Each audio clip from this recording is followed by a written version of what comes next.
The note landed on a frequency that should not have been possible. Not because of the pitch, not because of the volume, but because of what it carried inside it. A single bend on a single string, and the dressing room behind the Fillmore East went completely still. But this moment, this impossible note, did not happen on a stage. It did not happen under spotlights or in front of screaming crowds. It happened in a room the size of a storage closet, with chipped paint on the walls and a bare light bulb buzzing overhead, where two men sat facing each other with guitars on their laps and decades of musical history pressing down on their shoulders.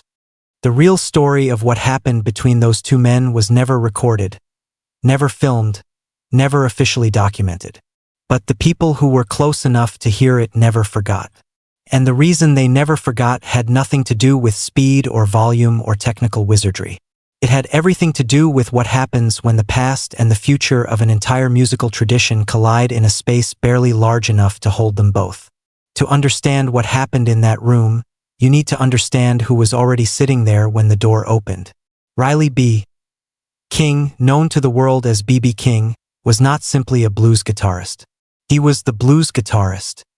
By the late 1960s, he had been performing professionally for over 2 decades, touring relentlessly across the American South and beyond, playing 300 shows a year in some seasons, building a reputation that transcended genre and geography.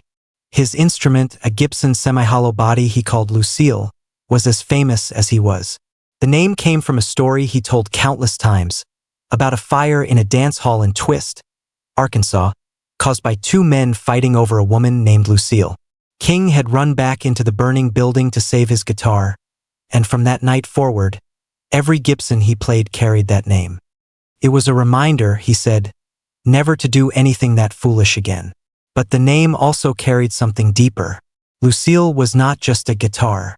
She was a voice, and B.B. King had spent his entire career teaching that voice to speak with a precision and an emotional clarity that no other blues guitarist had ever achieved.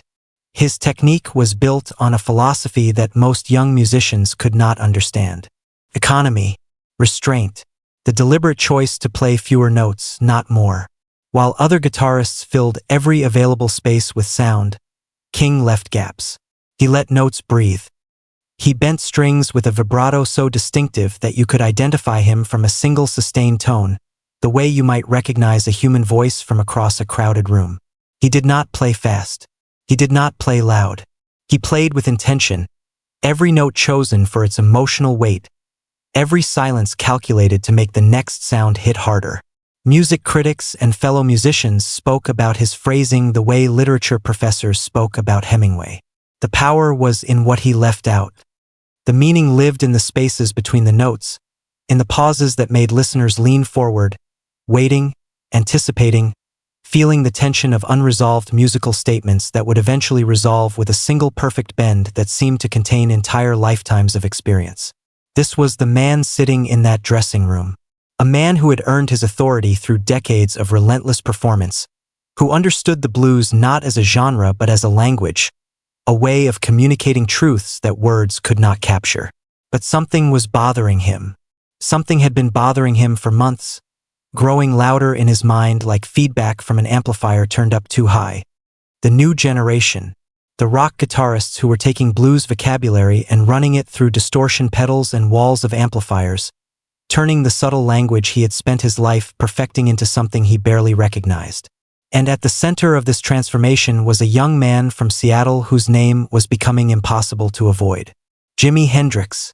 King had heard the records. Everyone had heard the records. The screaming feedback, the wah-wah pedals, the volume pushed to physical limits, guitars played behind the head and between the legs and sometimes set on fire. It was spectacle. It was theater. And to B.B. King, it was a betrayal. Not a personal betrayal, but a musical one. The blues had rules. Not written rules, but understood ones, passed down from Robert Johnson to Muddy Waters to B.B. King himself. A tradition of emotional honesty expressed through disciplined restraint. What this young guitarist was doing felt like the opposite of everything the tradition stood for. But there was something else bothering King.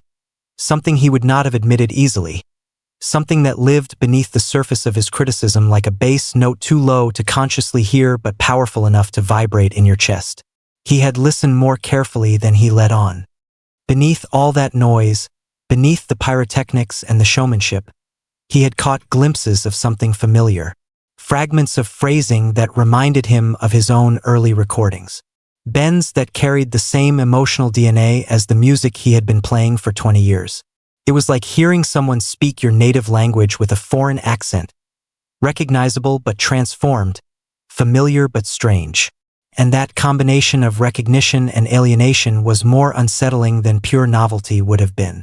The encounter happened on a night when both musicians were performing at the same venue. Biographies and accounts from that period describe the circumstances in slightly different ways, but the core of the story remains consistent across multiple sources. King was backstage, warming up in his methodical way, running through scales and phrases on Lucille with the casual precision of a man who had done this thousands of times before. The door to his dressing room was open, and then someone appeared in the doorway. The young man who walked in looked nothing like his stage persona. No headband, no flamboyant military jacket, no rings or scarves. He was dressed simply, almost plainly, and he carried himself with a quietness that contradicted everything King had seen in photographs and television footage. There was a shyness about him that seemed almost impossible to reconcile with the wild performer who bit guitar strings and coaxed screaming feedback from amplifiers. He stood in the doorway for a moment, holding a white Stratocaster by the neck, and when he spoke, his voice was so soft that King had to lean forward to hear him. "Mr. King, I just wanted to say, I learned everything from your records." King looked at him. He had heard this kind of thing before, from dozens of young guitarists who wanted to pay respects before a show, who wanted to be seen near the legend, who wanted a story to tell their friends. But something about this particular young man's delivery was different. There was no performance in it. No calculated humility designed to impress. Just a quiet statement delivered with the same kind of directness that King himself valued in music. No unnecessary notes. No wasted words. King nodded and gestured to a chair. The young man sat down, placed his Stratocaster across his lap, and waited. He did not fidget. He did not try to fill the silence with small talk. He simply sat and waited, as if he understood that in the presence of a master, the appropriate response was patience. But King was not in a generous mood. The frustration that had been building for months found its focus in this quiet young man sitting across from him. Here was the source of the noise, the distortion, the spectacle that was drowning out the tradition King had spent his life serving. And he was sitting right there, close enough to address directly. "I have heard your records," King said. His voice was measured, controlled, the same disciplined economy he brought to his guitar playing. Lot of noise on those records. The young man did not react. He sat still, his hands resting on the body of his Stratocaster. His eyes focused on King with an intensity that was almost unsettling. Most people, when criticized by B.B. King, either argued or apologized. This young man did neither. He just listened, the way he apparently listened to everything, with complete absorption and no visible reaction. King continued. He talked about the blues tradition, about the masters who had built the language note by note, phrase by phrase, over decades of performing in juke joints and dance halls across the American South. About the discipline required to make a single note express what other musicians needed entire solos to communicate. About restraint, about taste, about the difference between playing everything you know and playing only what the music needs. "You are playing it wrong," King said finally. Not with anger, not with cruelty, with the authority of a man who had earned the right to define what the blues was and was not. All that volume, all those effects, that is not blues. Blues is about what you leave out, not what you put in. The room was very quiet. Someone standing near the doorway shifted uncomfortably. The accusation was direct and public enough that everyone within earshot understood its weight. The king of blues had just told the young revolutionary that his approach to the instrument was fundamentally wrong. Not technically wrong, philosophically wrong, spiritually wrong. And then the young man did something no one expected. He did not argue. He did not defend his music. He did not point out that his records were selling millions, that audiences around the world were responding to his sound, that critics were calling him the most innovative guitarist of his generation. Instead, He looked down at the Stratocaster in his lap and said something so quiet that only King and the few people closest to them could hear it. "Would you teach me?" 3 words that shifted the entire atmosphere of the room. King had been prepared for confrontation. He had been prepared for defensiveness, for the arrogance he associated with young rock musicians who thought volume was a substitute for vocabulary. He had not been prepared for genuine humility, for a young man at the peak of his fame asking to be taught by someone whose music he was supposedly making obsolete. King studied him for a long moment. His trained eyes, the eyes of a man who had spent decades reading audiences and fellow musicians, searched for insincerity and found none. The young man's request was real. His willingness to learn was not performance. It was character. "Play me something," King said. "No effects, no pedals, just the guitar." The young man looked at his Stratocaster. It was plugged into nothing. No amplifier, no effects chain, no technology to hide behind. Just wood and wire and whatever lived in his fingers. He adjusted his grip on the neck, spent a few seconds checking the tuning with the same methodical care that witnesses from other encounters always described, and then he began to play. What came out of that unplugged Stratocaster in that cramped dressing room was not what anyone expected. It was not loud. It was not fast. It was not flashy. It was blues. Pure, undiluted, structurally impeccable blues that sounded like it had been played by someone who had spent 50 years in Mississippi juke joints, not 25 years on the planet. His fingers found the same kinds of spaces that King left in his own playing. The notes breathed. The silences spoke. The bends carried emotional weight that had nothing to do with distortion or volume and everything to do with a deep, intuitive understanding of what the blues language was actually saying beneath its surface. But there was something more happening. Something that made King's criticism catch in his throat like a half-swallowed word. The young man was not imitating King's style. He was not reproducing phrases he had memorized from recordings.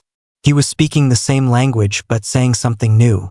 His phrasing carried the architectural principles of traditional blues, the call and response, the tension and release, the emotional gravity that pulled every note toward resolution. But the sentences he constructed from those principles contained ideas that King had never heard before. Harmonic extensions that expanded the emotional range of familiar chord progressions. Rhythmic variations that made standard blues timing feel like it had hidden rooms that no one had ever opened. King felt something shift inside his chest. A tightness that was part recognition and part alarm. Because what he was hearing was not a young man playing the blues wrong. It was a young man playing the blues so deeply right that he had found dimensions of the form that King himself had not explored. The foundation was there, solid and unmistakable, built from the same raw materials that every great blues guitarist had used since the music first emerged from the cotton fields and river towns of the American South. But on top of that foundation, this quiet young man was building structures that extended the tradition rather than abandoning it. 2 minutes passed, maybe 3. Time behaved strangely in that small room, expanding and contracting around the music like breathing.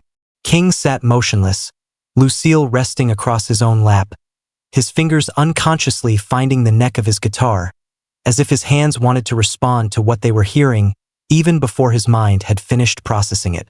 The young man transitioned without pause from a slow blues in the style of the early Delta masters into something more complex. A series of chord voicings that combined traditional blues harmony with jazz extensions, creating a sound that was simultaneously ancient and modern. His right hand moved across the strings with a delicacy that contradicted every assumption King had made about this guitarist. There was no violence in his touch, no aggression, just a profound sensitivity to the instrument's capacity for emotional expression that revealed years of private, serious study. King realized, with a clarity that felt almost physical, that he had made a serious error in judgment. He had listened to the surface of this young man's music, the volume, the effects, the theatrical performances, and had assumed that the surface was all there was. He had judged the book by its most dramatic cover, ignoring the possibility that beneath the psychedelic exterior lived a musician whose understanding of blues tradition was as deep and as genuine as his own. The young man played a passage that King recognized immediately. It was a phrase from one of King's own early recordings, a melodic figure that King had developed in the 1950s and that had become part of his signature vocabulary. But the young man played it with subtle variations that made King hear his own music differently, as if someone had shown him a familiar room from an angle he had never considered. The phrasing was the same, but the emotional coloring was richer, more complex, informed by harmonic knowledge that added depth without destroying the original intent. King's mouth opened slightly, his eyes narrowed. The professional in him was analyzing what he was hearing, breaking down the technique, identifying the influences, cataloging the innovations. But the human being in him, the man who had fallen in love with the guitar as a boy in Itabena, Mississippi, was simply moved. Moved in the way that only music can move a person, bypassing the intellect entirely and speaking directly to something older and deeper than thought. When the young man stopped playing, the silence that followed was not empty. It was full, saturated with the residue of what had just happened, the way a room stays warm after a fire has burned down to embers. The young man set his hands flat on the body of his Stratocaster and looked at King with the same quiet intensity he had maintained since walking through the door. King did not speak immediately.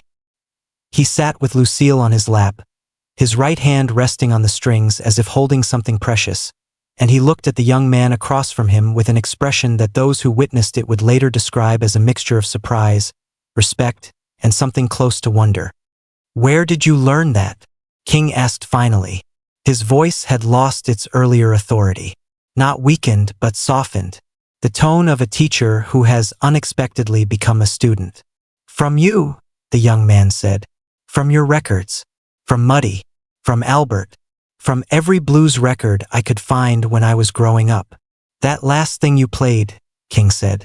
"That was my phrase. From a recording I made in 1954. "Yes, sir. But you changed it." "I heard something inside it," the young man said. "Something that was already there but had not come out yet." King considered this. The idea that his own music contained possibilities he had not realized.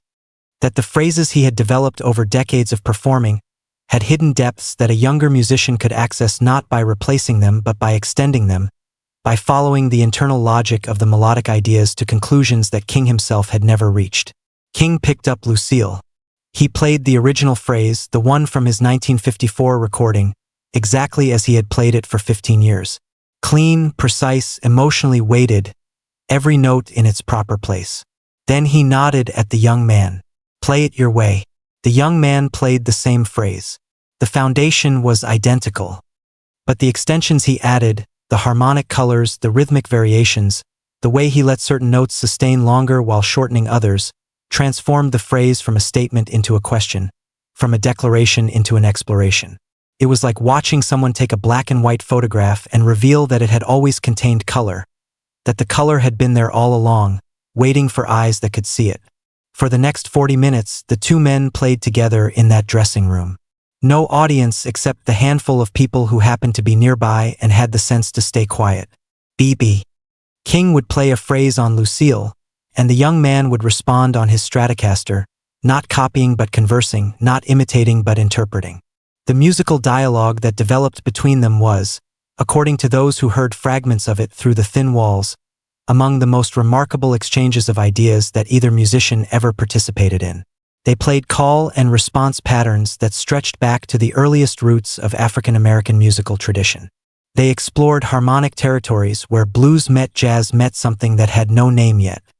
King would establish a groove with his characteristically spare approach, and the young man would find complementary lines that enriched the texture without overwhelming it.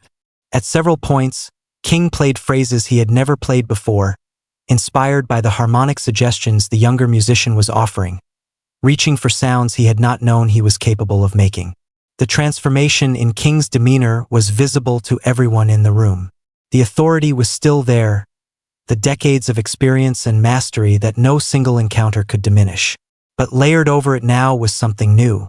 Curiosity. A reopening of musical questions he had considered settled. The recognition that tradition was not a finished building but a foundation on which new structures could be raised. Structures that honored the original design while reaching toward heights the original builders had not imagined. When they finally stopped playing, King set Lucille down carefully and extended his hand. The young man took it. The handshake was firm and lasted longer than a casual greeting. It was an acknowledgement between two musicians who had found common ground in a place where they expected to find only disagreement. "I was wrong about you," King said. The words came simply, without elaborate qualification. The same economy he brought to his music. No wasted notes. "I heard the noise and thought that was all there was. I did not listen deep enough." The young man shook his head slightly. "You were not wrong about everything. The tradition matters. Everything I play comes from what you and the others built. Without that foundation, the rest of it is just sound." King nodded slowly. He understood what the young man was saying, and more importantly, he believed it. Because he had just spent 40 minutes hearing the proof. Every phrase the young man played was rooted in the blues vocabulary that King had helped define. The extensions, the innovations, the experiments with feedback and distortion and harmonic complexity that defined his recorded work, all of it grew from soil that King and his predecessors had cultivated. The encounter did not make the newspapers. There were no cameras, no recording equipment, no journalists taking notes. It existed only in the memories of the people who witnessed it and in the way both musicians carried its lessons forward into their subsequent work. The young man died in September of 1970, barely 2 years after that backstage encounter. He was 27 years old. The volume of music he created in his brief career would influence every generation of guitarists that followed, reshaping not just how the electric guitar was played but how it was understood, what it was capable of expressing, what role it could occupy in the broader landscape of human artistic achievement. King lived for another 45 years, performing constantly, carrying Lucille across stages on every continent, playing the blues with the same disciplined economy that had defined his style since the beginning. But those who listened carefully noticed changes in his playing after that period.